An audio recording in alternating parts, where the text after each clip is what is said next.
अस्सलाम वालेकुम। बस ये मेरा फ़ॉर्मूला अपना लें कि जब तबीयत ज़्यादा ख़राब हो ना तो बस अच्छे से कपड़े चेंज कर लिया करें। यानी अच्छे मीन दैट के फ्रेश कपड़े चेंज कर लिया करें, इससे आधी बीमारी ख़त्म हो जाती है। तो जी मैंने इसलिए जो है ना ये उठाया था अपना सूट, ये मेरा प्रेस हुआ था। मैंने कहा ये चेंज कर लेती हूँ, थोड़ी सी फ्रेश हो जाऊँगी। लेकिन जो है ना इसके ऊपर छोटे-छोटे पार्टिकल जमा हो जाते हैं, अजीब से चिपक जाते हैं। ये अजीब यानी कॉटन इस तरह की है। एनीवे मैंने इसको साफ़ कर लिया इससे। ये बहुत ज़्यादा काम की चीज़ है, ये स्टिकी लिंट रिमूवर है। इतने ज़्यादा इससे आराम से ना कुछ भी कॉटन के हों या ब्लैक पैंट वगैरह होती हैं, जेंट्स के कपड़े होते हैं, तो उसमें ना आराम से आप इसको ना इस तरह से ना इसके ऊपर फैब्रिक वगैरह जो भी होते हैं, पार्टिकल्स होते हैं, धागे वगैरह होते हैं, वो स्टिक हो जाते हैं। बस यूज़ करने से पहले इसका एक फ्लैप निकाल दिया करें और नई स्टिकिंग इसकी निकल आएगी। That's it. इसके बाद जी मैं ये करने के बाद चेंज करने के बाद किचन में आ गई थी, क्योंकि मैंने छोटी बेटी को नाश्ता बना के देना था। उसके बाद मुझे जाना था नीचे सफाई के लिए, क्योंकि आज का प्लान शाम का था कि इंशाल्लाह ताला सोसाइटी में ना हम लोगों ने इफ्तार डिस्ट्रीब्यूट करनी थी और बिरयानी बनवाई थी, और ना वो तकरीबन 3 बजे तक डिलीवर हो जानी थी। इसलिए ना मैंने कहा नीचे की सफाई वगैरह कर लेते हैं, हम लोग नीचे ही इफ्तार कर लेंगे। लेकिन नीचे जो जाते ही मेरा तो दिमाग ख़राब हो गया, इतना काम बढ़ा हुआ था। मुझे ये था कि थोड़ा बहुत हम लोग सफाई करते रहते हैं, लेकिन मुझे लग रहा है कि हम लोगों ने काफ़ी दिनों से इस तरह से इग्नोर किया था कि रमज़ान चल रहा था और हर कोई जो है ना अपने ज़्यादा ही बिज़ी हो गया था। तो बच्चियाँ भी नहीं गई थी नीचे, मैं भी इतना नहीं, तो अब तो बस समझ नहीं आ रहा था कि क्या करें। एनीवे लेकिन मुझे ये था कि पहले मैंने ना ये लेके गई थी फ्लावर, मैंने कहा जाके ना ये ख़राब हो गया था थोड़ा सा, तो ये ग्लू गन जो गर्म करके ना जब तक मैं सफाई कर लूँगी, गर्म हो जाएगी तो सारे ये फ्लावर जो है ना थोड़े से 2-3 जो टूटे हुए थे, तो ये मैं आराम से स्टिक कर लूँगी। उसके बाद मेरी ग्लू गन भी गर्म हो गई थी। मैंने कहा बस अब जल्दी से जो ना मैं 3-4 फ्लावर मेरे टूटे हुए थे, मैंने उनको स्टिक कर दूँ इसको। बस ये कि थोड़ा-सा जो ना थोड़ा टाइम लगा था, क्योंकि फ्लावर ना नीचे से उनकी बेस ही टूट गई थी। तो एनीवे जिस तरह से मुझे लॉजिक लगी, मैंने उनको ना सारा 1 बाय 1 जो है ना तीनों चारों को चिपका दिया था।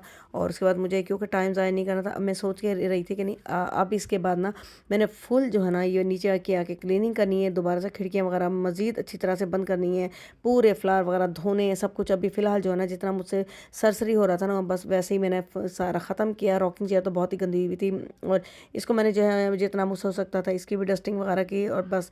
और ये इसके साथ के ना ये टेबल है, इसके जो है ना बुक्स वगैरह इसमें रखी हुई हैं, और बस भी रॉकिंग चेयर, इसकी साइड टेबल, ये करने के बाद ना मैंने कहा सोफ़े वगैरह कर लूँ। और सोफ़े सफाई करने के बाद ना मुझे थोड़ी बहुत डस्टिंग की, और उसके बाद ना मुझे था कि ये स्टिकर्स मैंने ना दराज से बाई किए थे और यहाँ लगाए थे अच्छे खासे 3-4 साल। ये दीवार ना बहुत प्यारी बनी रही, लेकिन ये क्या नीचे वाले 3-4 स्टिकर्स ना ख़राब हो रहे थे।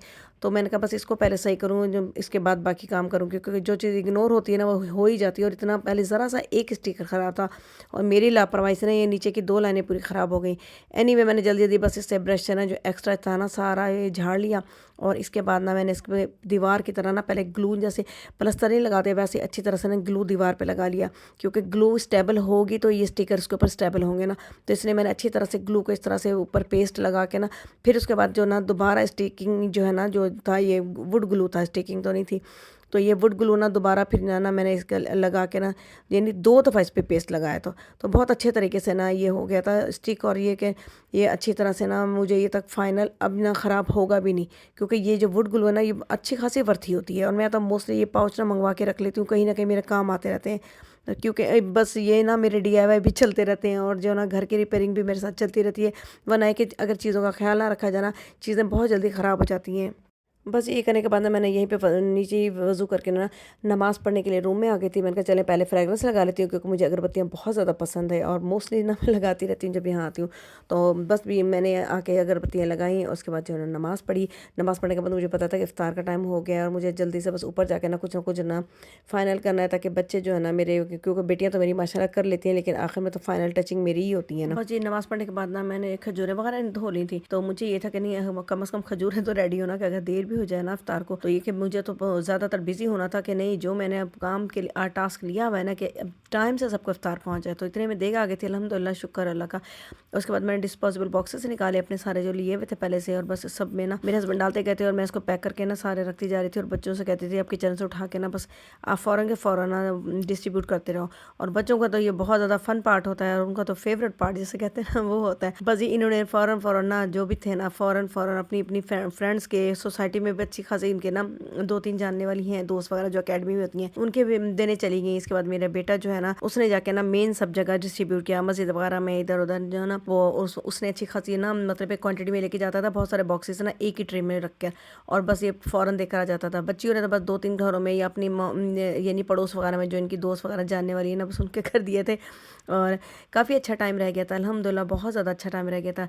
बस मैक्सिमम जो है ना ये सारा काम टाइम पे ही ख़त्म हो गया था, शुक्र अल्लाह ताला का। मुझे डर यही था कि टाइम से सबको मिल जाए, मुझे ये था कि और अच्छा खासा टाइम था जब हमने ना यानी 1 घंटा रहता था तो हमने सबको डिस्ट्रीब्यूट 3 दिन में कर ली थी। इसके बाद हमने अपने इफ्तार जो ना जो कुछ बन पाता था ऊपर से बना वगैरह के ना हम लोग नीचे आ गए थे, और नीचे आके ना मैंने बस वो जो प्रेयर रूम था ना जहाँ नमाज़ वगैरह मैंने लपेट दी थी, क्योंकि 3 in 1 जहाँ नमाज है ना अच्छी खासी बड़ी है, तो बस उसको हटा के मैंने नीचे जो है ना बस ऑर्डनरी सी चादर बिछाई और सारे इन्होंने बच्चों ने टेबल पे लगा दिया थी इफ्तार। मैंने कहा नीचे बैठ के, क्योंकि पूरा दिन काम कर करके इतना थक गए ना, तो उन्होंने नीचे बैठ के वैसे भी इफ्तार बहुत अच्छी होती है।